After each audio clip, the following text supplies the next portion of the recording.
We get support from Audible. We've all got busy schedules. And I'm sure sometimes you feel like, with all the things you have to do, it's hard to find time for the stuff you love to do, like reading. That's why Audible is so great. Audible offers an incredible selection of audiobooks across every genre, from bestsellers and new releases to celebrity memoirs, mysteries and thrillers, motivation, wellness, business, and more. Plus, as an Audible member, you can choose one title a month to keep from their entire catalog, including the latest bestsellers and new releases. And also, I have to say, I love how the Audible app makes it easy to listen anytime, anywhere. When you're traveling, working out, walking, doing chores, wherever your day takes you. Cleaning the bathroom has really never been more fun. Let Audible help you discover new ways to laugh, be inspired, or be entertained. New members can try it free for 30 days. Visit audible.com/listening or text listening to 500-500. That's audible.com/listening or text listening to 500-500 to try Audible free for 30 days. Audible.com/listening.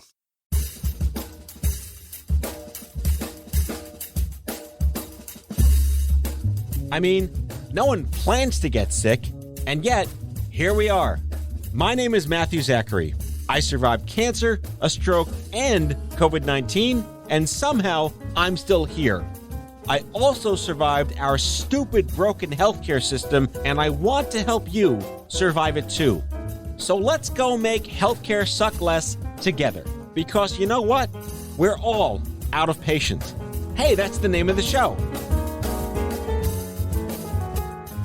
Alrighty, friends, welcome back to Out of Patience. A quick reminder before we get started, if you like the show, I hope you do, please consider leaving me a review, a like, a rating. I don't know what's out there these days. I think you have to follow and not subscribe, or don't. Up to you. Who am I to judge?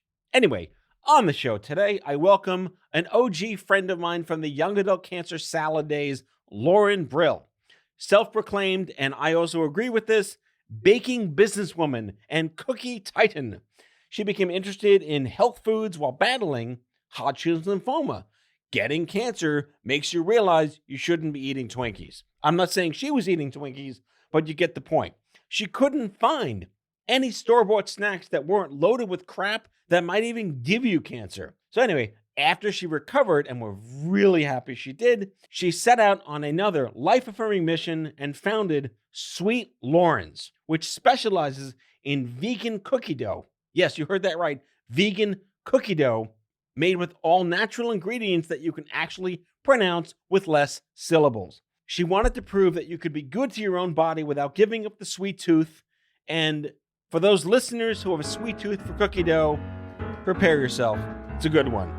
So here to tell us how the cookie crumbles, here's Loren Brill. Enjoy the show. Loren Brill Castle, my God, a long time coming, CEO and founder of Sweet Loren's. I'm so excited to reune with you here. Thank you for coming on Out of Patience. Thank you for having me. It has been a minute. Ever ask yourself, how the hell am I still here? I mean, I almost say just pinch me in that I just couldn't predict what's happened every year of my whole life. What are you at now, like 15 years? Do you lose count? Because that's a good thing to lose count. Exactly. It is a good thing. I'm 15 years cancer free. That was a total stab. I didn't do that research. I have like cancer dar, I guess. Yeah, isn't that crazy? 15 years seems like forever, but things like that also just feel kind of like last year too. Oh, clearly. Except the fact that the young people I speak to and coach these days don't know what life was like before the internet with cancer, which I think was a little better. Less people telling you to have green tea, cannabis oil to cure your cancer. Yeah, exactly. I mean, everyone has their own fight. Everyone has their own thing. You can't just tell everyone to do the same thing. Did you get any of that? Like when you were diagnosed, oh, just do this, like free advice from people that have no idea what the hell they're talking about? Yeah. So when I was first diagnosed, I did some research of, should I go to super organic, natural place and try to cure myself through like raw green juices and food. And I looked at that. I talked to obviously a lot of doctors who believed in chemo and treatment as well. And yeah, there were definitely some people that were like, oh, who wants like that harsh medicine in you? Try to cure yourself naturally. And, after doing research, I was like, the stats are better with doctors. I'm going to do whatever I can. At 22 years old, which is when I was diagnosed with cancer, I had Hodgkin's lymphoma and I had stage 2. And, 22 years old, I just graduated college. I felt pretty invincible, but that's when I felt like it was just the biggest learning of like, you have to be an adult. I don't care what age, you're diagnosed with anything, and you have to become your own doctor, and you can't just trust one person on what they say. You have to really figure out what's right for you. Did you ever interact with Chris Carr? Remember her from the old Stupid Cancer days? Of course. So when I was diagnosed with cancer for that year going through treatment, I was really strict about what I ate. I didn't have any alcohol, barely any sugar. Like I really just ate real, fresh, whole food and just tried to really take care of myself and eat as nutrient dense foods that just felt really good for me. And the truth is, like, I just didn't crave anything really that was kind of hard for your body to break down. But then once I started my company, Sweet Loren's, and my first product is all natural cookie dough. And I started using real cane sugar and molasses in the recipes. And it was interesting because a lot of people that I'd get connected to, whether it's like doctors or people that had cancer, like Chris Carr, they're just very anti dessert or sugar. I haven't seen someone really be able to say, I've been able to build a healthy, balanced life where Without you cookies. don't feel like you don't have to be so extreme, and that you can feel your best and be cancer free and incredibly healthy. And you don't have to live a life of like deprivation or extreme circumstance. So starting the company was a little bit polarizing that way. And obviously I feel that health is the most important thing and everyone should do what feels right for them. But I really believe in a full life where you can have moderation and you should eat real food your body knows how to digest. That to me is like the freedom I'm looking for. Well, the reason I brought that up is I wanted to share a story with you that took place in, I think, 2011. Chris spoke at one of our conferences in New York City, and she gave her fabulous spiel. I mean, she has inoperable cancer. She had no choice but to do certain things that were the only things she could control, which everyone understood. Yeah. But the preach to the choir is all about knowing your audience. And she got up on the stage and she talked about how we should be juicing broccoli during chemo. And then one of our other speakers stood up and said, you know what, I'm a social worker. And if my patient is puking all day and they want ice cream, fuck, they're getting ice cream. Yeah, exactly. We both grew up with foodie families. We kind of had the same origin story in a sense, like just nebbishy, loving food people. My dad went to the Culinary Institute of America. Food is culture. Food is the way we relate to ourselves and the universe. And yet, you always talk about, I'm not a chef, but yet you have such culinary instincts inside you. Yeah, I mean, I've never been a professional chef, someone who is like employed in a professional chef setting. I did go to a culinary school for a month in New York, and I did take a ton of natural baking classes, but I really feel like I'm self-taught. And so when I was diagnosed with Hodgkin's lymphoma, I was 22 years old. I just graduated college, and I also had been a yoga instructor. So I was already like very into connecting with my body, very into health and wellness. But I've always been a foodie like you. I grew up in New York City. Just my family always celebrated with good food, always had fresh food around. So my doctor and I loved my doctor. He made me feel really like safe and confident with him. And even though I felt like the youngest person in his office every single time I went, everyone else there was just much older going through treatment. I felt like he was amazing. But, when I asked him about what else should I be doing besides the chemo and besides the medicine he was giving me, he really was like, just keep your life as same as possible. And I know that he meant just try to keep your life as normal as possible and keep going. I don't want to turn your whole life upside down. Let's try to normalize it. But really, that didn't help me because my life was completely changed. All of my friends were going to their jobs. I was now living at home and without a job. And my main job was just to get healthy and go through treatment every week. And, when I asked him, what do I do about exercise, meditation, the food I eat, supplements, he really couldn't tell me. And supplements were kind of very taboo. He just was like, you don't want to have too much of something, even if it's natural, it can be very powerful and it can interact with some of the medicine. And not enough of that has been really tested too. So that was my big aha of I have to become my own doctor in a certain way and take control of my life. And my instinct is saying, food is everything. Let's keep Loren's body as healthy and happy as possible so that it can be strong enough to fight this, to handle this intense chemo, to bounce back, to regenerate. And if, you're not going to eat food unless it's delicious. So I was like, I want to go to culinary school to learn how to cook delicious. And I'm going to be really strict about what goes into my recipes. I'm just going to cut out anything artificial, highly processed, enriched, refined, bleached flours. Like, just give me whole, real foods. And I really fell in love with it. Like, my body fell in love with it. I just felt so much better. And I really lost a taste for processed, packaged food and really empty kind of ingredients. It's like every time I stop eating carbs for a week, I feel better. Duh. Right? Like, this should not be surprising. Exactly. I wanted to go back to this documentary that OffScrip Media is currently in the process of releasing called The Cancer Mavericks, which is a 50-year history of survivorship. And it starts in the 60s and 70s when everyone just kind of died right away. There was no survivorship. There was no long-term. There's no what next, because you just kind of died. And moving into like the early 2000s was just around the time when the word survivorship became, with Livestrong, like upticking. The idea of what you eat with, through, and beyond cancer wasn't even a thing in 96 with my diagnosis. And I remember the very first time I heard the two words cancer nutritionist in the same sentence. It was so groundbreaking, but you built the consumer ecosystem that we wished we had back then. Yeah, I wish I had it too. And I feel like New York City is such an epicenter that, like, if I wasn't finding it easily in New York City, in different parts of the country or world, how is this easily found?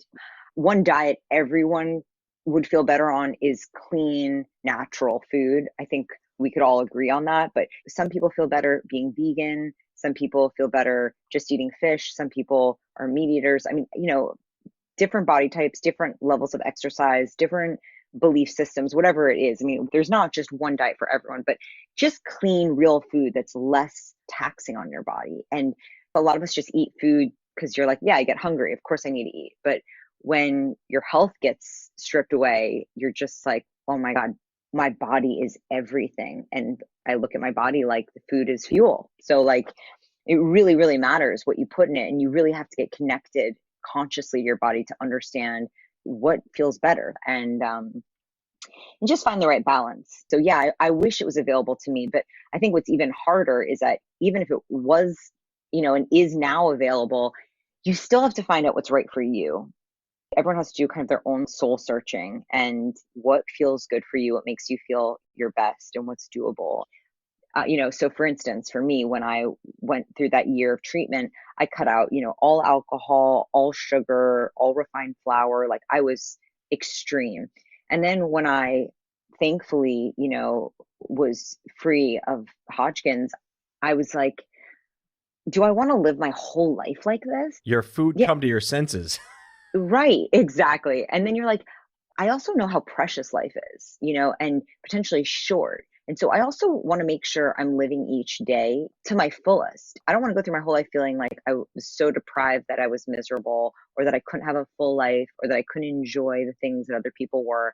And I really, again, had to do my soul searching of like, what makes Loren happy? And what made me happiest was eating, most of my diet, super fresh, clean vegetables, food, proteins, and high quality sweets. I have a huge sweet tooth. And the more I just said, like, I don't want to ever satisfy that sweet tooth. Yeah, I could cut it out for a couple of weeks and kind of cleanse, but I have such a craving for dark chocolate. I actually feel better when I have a little sweet in my diet. I just feel better. I feel happier. I have more endorphins. And I just realized for me, like, I want a lifestyle where I never feel like I'm on a diet. I want to feel like I'm in control of living my best life. And I know how to balance it. I don't have to be so extreme, because that's not healthy too. If you're so extreme and you don't feel great on that, potentially you just binge and go a complete other way. Well, yeah, we all need our strategic dopamine hits. We're going to take a quick break. We'll be right back after making some money with these ads. So buy some stuff, folks.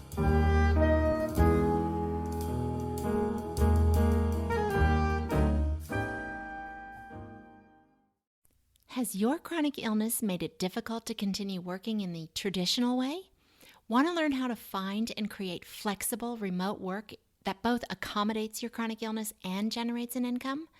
Join the Patients Getting Paid membership, a community of chronicpreneurs where people just like you find workshops and trainings, weekly updated condition-specific gigs, twice monthly coaching calls, co-workings, accountability, and the kindest community to support you on your path to make money while working from anywhere and taking good care of yourself.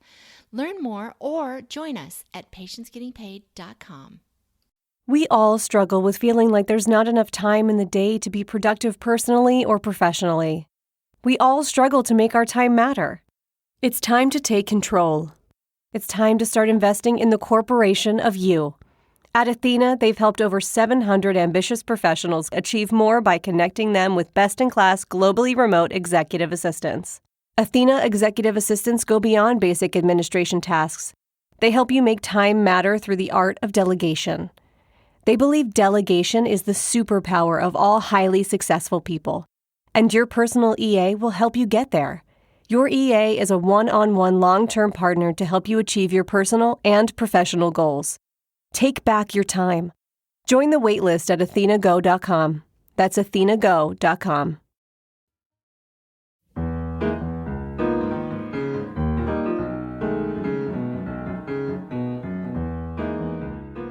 You chose to go into cookie dough for all the reasons I know. You could have started a broccoli chip company. Was it really just the sweet tooth in you that couldn't escape? Yeah, that's exactly it. I felt like it was quite easy to make broccoli at home or quinoa at home or fresh salads or whatever foods. It was easy to kind of make those things. Dessert to me was the hardest thing. And I got sick of just eating like dates and dark chocolate and like a handful of almonds. I just was like, I need more than that. And my favorite thing in the world is a warm cookie out of the oven. So kind of out of just this real personal desire. Also, baking, I find, is very therapeutic. It's really like an art form. It's really calming to your nervous system. It's really therapeutic, and you have to follow a sequence of directions. And hopefully if you follow them, you get this beautiful outcome, and it's kind of magical because whatever you make, then you put into an oven and then it totally changes form. So part of my therapy of just mental recovery and just kind of nurturing myself and treating myself was baking. And so I just started baking kind of as a hobby. It was easy to do. I was home and I was tired of finding the same baked goods in every single bakery and in every single recipe, especially 15 years ago. If you wanted a sweet treat, everything was made of white refined flour, tons of dairy, butter, potentially artificial colors or dyes and all that. And I just was like, I'm not going to feel good once I eat that. Like the first bite might be yummy, but not going to make me feel good. It's not going to be worth the calories. And I got so passionate about how do I just recreate my favorite dessert, a warm cookie, but using as whole real ingredients as possible. I recently learned the word flavor profile. I know nothing about any of this stuff, but I know that's the term people use. But Okay. My favorite cookie in the 80s was David's cookies. David's cookies were in the mall in the 80s. Do you have a sense of where your taste evolved from a chocolate chip cookie perspective? Yeah, sure. I mean, I grew up in New York City, so we weren't going to malls that much, but Mrs. Fields was in a bunch of locations when I was growing up, and I loved their warm chocolate chip cookies. Then I worked at a bakery called Levain Bakery. It's based in New York. It's now expanding to other places, but they're kind of known for these huge, big chocolate chip cookies. And so I worked there just in the summers and, when I was kind of home from college to make some money. And I really loved the two women who owned the bakery. And I just saw the way that people would line up for warm cookies. Not that their cookie is healthy, but it was so decadent and so delicious. And so you looked forward to it. And then I also remember always going to friends' homes when they had their grandmothers around, and grandmothers were always making warm chocolate chip cookies. Yes. And so I've had every type of cookie out there, whether it was made of Crisco shortening to the butter, to tiny, small, crispy cookies, big, thick, kind of gooey cookies, the whole gamut. And I guess I fell in love with making sure the taste was super decadent and real and super flavorful. And so it became a more sophisticated cookie over time. There's a surprising gaggle of young adult cancer survivors who went into the food and or beverage company that doesn't have bad shit in the stuff we're making, because I wished there was no badge and stuff at the time I was sick. When did it actually dawn on you that this was going to be a real thing? So there was a couple aha moments. My first aha moment was when thankfully I got the clear from my doctor, and he was like, "You're cured now, you're in remission, you're cancer free, you're gonna be great. Go live in the world, put this in the past, move on." And I realized that was really quite hard. It was hard for me to just put on like a suit and go into, some corporate interview to become like an investment banker or something. Like I just had such deep priorities and looked at the world really differently. I was like, I'm going to make sure I have no regrets and live my life fully each day. So if something doesn't feel right, I'm not going to make myself do it. So I tried to enter the workforce. Now I was 23 years old and get kind of a normal job. And I couldn't. I was so unemployable. I just didn't fit a mold, So that was a big aha. And then I started managing this restaurant, and the owner of the restaurant was just not inspiring. And I didn't like the way he treated his employees. And it just got to a point one day where I was like, I will do anything. I will work as hard as I need to never have to work for someone else for the rest of my life. I have to figure out how to do it myself. I don't care how much hard work it takes. Then secondly, I was always baking for a hobby. And when I kept going down the road of trying to get all these different jobs in PR, in the food industry, in wine, in finance, and I just wasn't happy, they kind of all led back to doing something entrepreneurially. And so I entered a baking contest and I won that baking contest. And the judge, who was a really big deal pastry chef in New York, came up to me and was like, "You need to do something with this." And I swear, just something clicked in my brain where I was like, okay, I don't know why I needed that validation from someone outside of family and friends, but I did. And I dove in head first and figured out everything about the food industry on my own. When you're just a normal consumer and you go into a supermarket and you're buying your groceries, you have really no clue most of the time where food comes from. Right. It's just there, neatly packaged up in pretty yeah, boxes. You're like, this is beautiful. This is so easy. You just sell into a supermarket. It gets on the shelf. How hard could it be? Right. But then you start to like really unwrap it and you realize how incredibly hard the food industry is. There's only a handful of global conglomerate food companies that basically make 95% of the food that's on shelves. And because they're multi-billion-dollar businesses, they can put pricing so competitive, they can buy at such larger scale, like they're just behemoths. And so that's why it's really hard for small brands to really enter. Plus, these companies have been around for decades, so it just takes a long time to build a brand. So I have a softball loaded question in a sense, and Sure. You can answer this probably pretty quickly. Having gone through cancer at such a young age tends to accelerate and mature you more than people your age and your peers. Do you assume perhaps that came in handy with regard to your precociousness and I'm going to just get this shit done? Absolutely. It's a really good point you make. At the time, I don't know if I even realized that, but I think, once I'd been through cancer and then unfortunately a couple of years later, my mom passed away from cancer. She had CLL, a chronic leukemia. So between me and seeing my mom, I just, I feel like I just had been through the hardest things in life. And so, everything else just seemed maybe like a lot of hard work, but easy when it comes down to it. And I also felt like life is really precious and nothing is promised. And so if that's what I know about life at an early age, then I'm going to do everything I can in my power to build my dream life, because I'm not going to expect someone else to build it for me. That will never happen. And I also felt like I had something to share with the world. I'd poured my heart and soul into making these recipes, making cookies and cookie dough taste so delicious, but having it be made of really natural ingredients. And when I would start to share it with family and friends, totally not expecting a reaction, just sharing them, because when you bake, you make a lot of cookies, you got to get other people to eat them. When I would see over and over again the wow factor that other people had when they tried it, the oh my God, I can't believe this doesn't exist. Like, of course I would buy this if it was on a supermarket shelf next to the processed big guys. Right. I would absolutely want this in my body. I'd want to feed my children this. You have to make this available to everyone. When I would see that over and over again, it got to the point where I was like, I have something so powerful to share, and maybe it's going to take a ton of hard work, and maybe it's really risky, and what's the worst case scenario? I fail and like get a different job, but why not give it all I have and try to make a big difference in the world and build my own dream life and never have a bad boss again, and feel like I turned all this negative crap that happened to me into something incredibly positive. 100%. And like that's the only way it would be okay. I feel like we've arrived as consumers to an extent that we're so aware of, if I'm looking at this product versus that product, and this product has 75 syllables in the first 3 ingredients, and this one says 6 things, I may be more likely to pick the one that has less syllables.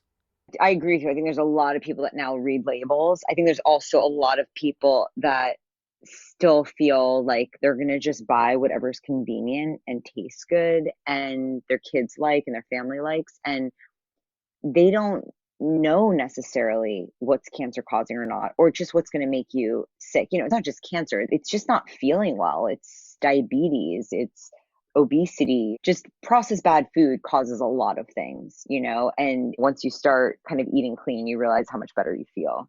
All right, so I'm going to be your publicist for a second, then a lightning round. And you're going to love this. Cool. Sweet Loren's, my God, fastest growing private company in the U.S. I think that was 2015. You were one of the Female Founders 100 in 2018. 2021 Women in Business to Watch Award. If you want to indulge and everything in moderation, this is the product. I had it. I'm a Kool-Aid card-carrying member of the product. It's good stuff. It's in your supermarkets. But here's your lightning round.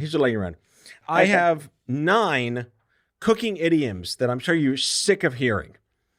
All right. Okay. Try to name all 9. What are the worst dad joke cooking idioms you know? I'll give you one. That's how the cookie crumbles. Yeah, that's a good one. These are hard. I mean, that's probably the most obvious one. How about all of your ideas are half-baked?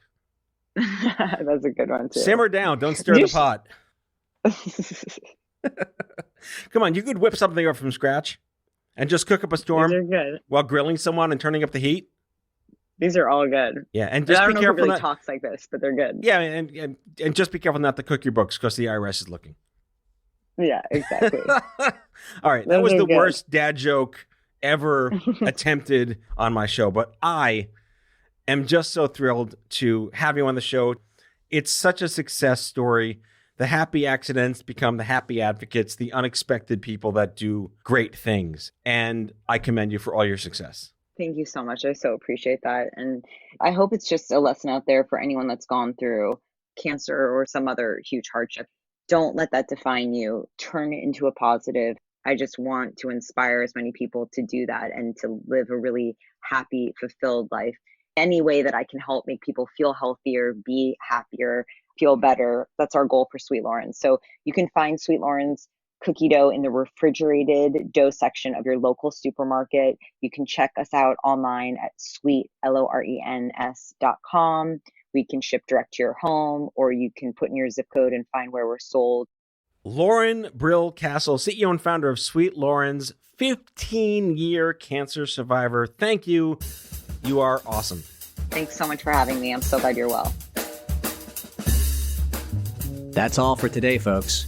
If you like today's show, be sure to subscribe, leave a review, follow us on social, and tell all your friends to listen. Out of Patience with Matthew Zachary is a product of OffScrip Media. Our executive producer is Matthew Zachary. Our senior producers are Brianna Seeley, Jen Oranger, and Andrew McDowell. It is mixed and edited by Brianna Seeley. Our theme music is by the Mike Van Allen Quintet and by Mara. For advertising and media inquiries, email media@offscrip.com. Hit us up at contact@offscrip.com to share comments, feedback, and make recommendations. For more information, visit offscrip.com.